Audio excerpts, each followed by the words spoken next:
வணக்கம். நம்ம just cook சேனலை யூடியூப்பில் சப்ஸ்கிரைப் பண்ணியோ இல்லை ஃபேஸ்புக் பேஜை லைக் பண்ணியோ நீங்கள் ஃபாலோ பண்ணிக்கலாம். இந்த வீடியோவில் டிஃபன் குருமா தான் எப்படி பண்ணுறதுன்னு பார்க்க போகிறோம். ஒரு குக்கரில் 1 டேபிள் ஸ்பூன் எண்ணெய் சூடு பண்ணியிருக்கேன். எண்ணெய் சூடானதும் ஒரு 2 சின்ன துண்டு பட்டை, ஒரு ஏலக்காய், 4 கிராம்பு, ஒரு பெரிய சைஸ் வெங்காயம் நல்லா பொடியாக அரிஞ்சிட்டு சேர்த்துட்டு நல்லா வெங்காயம் வதங்குற வரைக்கும் நல்லா வதக்கிக்கலாம். இப்போது வெங்காயம் ஓரளவு நல்லா கலர் மாதிரி வதங்கிருச்சு.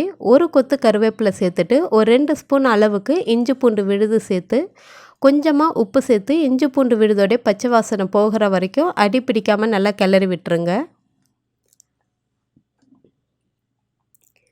இஞ்சி பூண்டு விழுதோடைய பச்சை வாசனை போனதும் ஒரு பாதி தக்காளி சேர்த்துருக்கேன். நான் தக்காளி சேர்த்துட்டு நல்லா கலந்துடலாம். நம்ம வெள்ளை குருமா தான் பண்ணுறோம், அதனால் தக்காளி வந்துட்டு குறைவாக புளிப்புக்காகன்னு சேர்த்தாலே போதும், அதிகமாக தேவையில்லை. இது கூடவே உருளைக்கிழங்கு, பீன்ஸு, பட்டாணி, கேரட்டு நீங்கள் என்ன காய்கறி வச்சுருக்கீங்களோ அதை இந்த மாதிரி பொடியாக நறுக்கிட்டு சேர்த்துட்டு நல்லா கிளறி விட்டுடலாம். இது கூடவே கொஞ்சமாக உப்பு சேர்த்துட்டு நல்லா காய்கறியை நல்லா கலந்து விட்டுட்டு மிதமான தீயில் வச்சு ஒரு 2 நிமிஷம் அப்படியே வேக வைக்கலாம். இது வந்துட்டு சிம்பிளான மெத்தடில் வெள்ளை குருமா எப்படி பண்ணுறது அப்படின்னு நம்ம பண்ணிகிட்ருக்கோம்.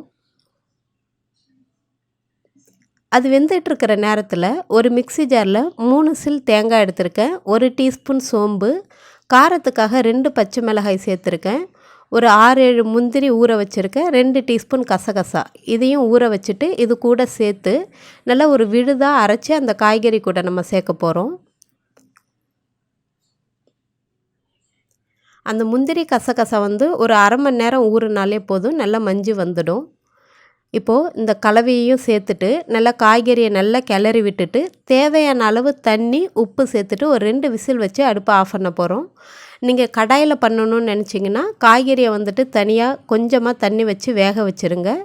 கடாயில் இந்த மாதிரி மசாலா பொருட்கள் வெங்காயம் தக்காளி வதக்கிட்டு வேக வச்ச காய்கறிகளையும் சேர்த்து நல்லா வதக்கிட்டு இப்போ நம்ம அரைச்சோம் இல்லைங்களா மசாலா, அதையும் சேர்த்துட்டு தேவையான அளவு தண்ணி சேர்த்து நல்லா ஒரு 3 நிமிஷம் நல்லா கொதிக்க வச்சு இறக்கிட்டிங்க அப்படின்னா சூப்பராக குருமா தயாராகிடும்.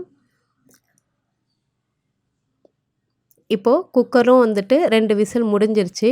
குருமா வந்துட்டு ரொம்பவே கெட்டியாக நல்லா வந்திருக்கு. இதில் ஃப்ரெஷ்ஷாக கொத்தமல்லியும் கருவேப்பிலையும் சேர்த்து நல்லா கலந்து விட்டுடலாம்.